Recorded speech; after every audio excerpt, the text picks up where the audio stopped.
നമസ്കാരം, മലയാളി വാർത്തയിലേക്ക് സ്വാഗതം. ശബരിമല സ്വർണ്ണക്കൊള്ളയിൽ തമിഴ്നാട് വ്യവസായി ഡി മണിക്ക് ക്ലീൻ ചിറ്റ്. കൊള്ളയുമായി ഡി മണിക്ക് ബന്ധമില്ലെന്ന് അന്വേഷണ സംഘം ഹൈക്കോടതി നൽകിയ റിപ്പോർട്ടിൽ വ്യക്തമാക്കുന്നുണ്ട്. നമുക്കറിയാവുന്ന പോലെ തന്നെ സ്വർണ്ണക്കൊള്ളയുമായി ബന്ധപ്പെട്ട് പ്രവാസി വ്യവസായി പരാമർശിച്ച പ്രധാന പേരായിരുന്നു ഡി മണിയുടേത്. ഈ പ്രവാസി വ്യവസായി രമേശ് ചെന്നിത്തലയുടെ സുഹൃത്തായിരുന്നു. രമേശ് ചെന്നിത്തലയോട് പ്രവാസി വ്യവസായി ചില വിവരങ്ങൾ കൈമാറുന്നു. തനിക്ക് അറിയാവുന്ന വിവരങ്ങൾ അന്വേഷണ സംഘത്തോട് മൊഴി നൽകുന്നു രമേശ് ചെന്നിത്തല. അത്തരത്തിലാണ് ഡി മണിയിലേക്ക് അന്വേഷണം എത്തിയത്. ഇപ്പോൾ ഇതാ ഈ ഡി മണിക്ക് ക്ലീൻ ചിറ്റ് കിട്ടിയ സംഭവവുമായി ബന്ധപ്പെട്ട് രമേശ് ചെന്നിത്തലയുടെ പ്രതികരണം വന്നിരിക്കുന്നു. എന്താണെന്ന് നോക്കാം.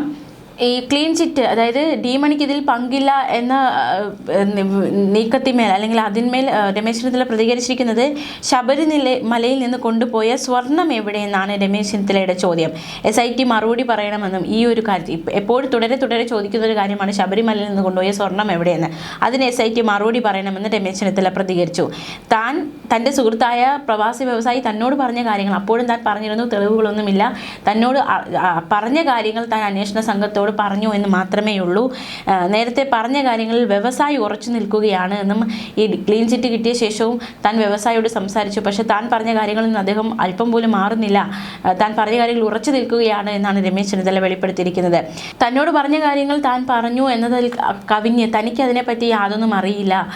ക്ലീൻ ചിറ്റ് കിട്ടിയ സംഭവം അത് പ്രവാസി വ്യവസായിയുമായി താൻ സംസാരിച്ചപ്പോൾ അദ്ദേഹം തൻ്റെ സ്റ്റേറ്റ്മെൻറ്റിലൊക്കെ ഉറച്ചു നിൽക്കുകയാണ്. അപ്പോൾ അന്വേഷണ സംഘം ആ സ്വർണം എവിടെയെന്ന് അത് കണ്ടുപിടിക്കട്ടെ എന്നാണ് രമേശ് ചെന്നിത്തല പ്രതികരിച്ചിരിക്കുന്നത്.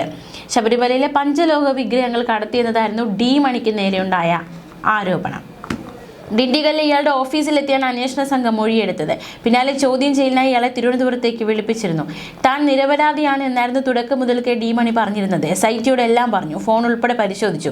ചെറിയ ബിസിനസ്സുകൾ മാത്രമാണുള്ളത്. അന്വേഷണത്തോട് സഹകരിക്കുമെന്നും SITക്ക് മുന്നിൽ താൻ ഹാജരാകുമെന്നും തന്നെ മോശമായാണ് ചിത്രീകരിക്കുന്നതെന്നും താൻ സാധാരണക്കാരനാണ്, പടിപടിയാണ് വളർന്നു വന്നത്, കേരളത്തിലേക്ക് അധികം വരാറില്ല, ശബരിമലയിൽ ഇതുവരെ വന്നിട്ടില്ല, താൻ ഉപയോഗിക്കുന്നത് ഉറ്റ സുഹൃത്തായ ബാലമുരുകൻ്റെ സിമ്മാണ്, അവനും പാവമാണ്, നമുക്ക് രണ്ടുപേർക്ക് കേസുമായി ഒരു ബന്ധവുമില്ല എന്നായിരുന്നു അന്ന് ഡി മണി പറഞ്ഞിരുന്നത്. എന്നാലും ഡി മണിക്ക് ക്ലീൻ ചിറ്റ് കിട്ടിയിരിക്കുകയാണ്. ഡി മണിയാണ് ശബരിമലയിലെ വിഗ്രഹങ്ങൾ കടത്തിയതിന് പിന്നിലെന്നായിരുന്നു പ്രവാസി വ്യവസായിയുടെ മൊഴി. ഉണ്ണികൃഷ്ണൻ പോറ്റിയുമായാണ് ഇടപാടുകൾ നടത്തിയതെന്നും മൊഴിയുണ്ടായിരുന്നു.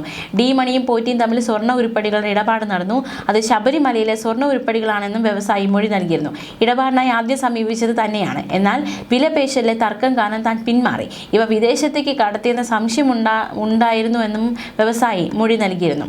അതേസമയം എന്തായാലും നിർണായക നീക്കമാണ് അന്വേഷണ സംഘത്തിന്റെ ഭാഗത്തു നിന്നുണ്ടായിരിക്കുന്നത്. ശബരിമല സ്വർണ്ണക്കൊള്ള കേസിൽ അന്വേഷണം നേരിട്ട തമിഴ്നാട് വ്യവസായി ഡി മണിക്ക് ക്ലീൻ ചിറ്റ് നൽകിയിരിക്കുകയാണ് SIT. ഹൈക്കോടതിയിൽ നൽകിയ റിപ്പോർട്ടിലാണ് മണിയിൽ നിന്നും സംശയകരമായ ഒന്നും കണ്ടെത്താനായില്ല എന്ന് SIT വ്യക്തമാക്കിയിരിക്കുന്നത്. കേസുമായി ബന്ധപ്പെട്ട് ഡിണ്ടിഗൽ സ്വദേശിയായ മണിയെ 2 വട്ടം SIT ചോദ്യം ചെയ്തിരുന്നു. തമിഴ്നാട്ടിലെത്തിയും തിരുവനന്തപുരത്തെ ഈഞ്ചക്കിൽ ഓഫീസിലേക്ക് വിളിച്ചു വരുത്തിയുമായിരുന്നു ചോദ്യം ചെയ്യൽ. ഇയാളുടെ തമിഴ്നാട്ടിലെ കേന്ദ്രങ്ങളിൽ SIT റെയ്ഡ് നടത്തിയിരുന്നു. എന്നാൽ ശബരിമല സ്വർണ്ണക്കൊള്ളയിലെ പ്രധാന പ്രതിയായ ഉണ്ണികൃഷ്ണൻ പോറ്റിയുമുള്ള ഒരു ബന്ധവും പ്രത്യേക അന്വേഷണ സംഘത്തിന് ഡി മണിയിൽ നിന്ന് കണ്ടെത്താനായില്ല. പോറ്റിയും ഡി മണിയും തമ്മിൽ ഏതെങ്കിലും തരത്തിൽ ഫോൺ സംഭാഷണം നടത്തിയോ എന്നത് ഉൾപ്പെടെ വിശദമായി SIT പരിശോധിച്ചിരുന്നു. കേസുമായി തനിക്ക് യാതൊരു ബന്ധവുമില്ല എന്നതടക്കമുള്ള അദ്ദേഹത്തിന്റെ ആ വാക്കുകൾ ശരിയാണ് എന്ന് ഇപ്പോൾ തെളിഞ്ഞിരിക്കുകയാണ്. ന്യൂസ് ഡെസ്ക്, മലയാളി വാർത്ത.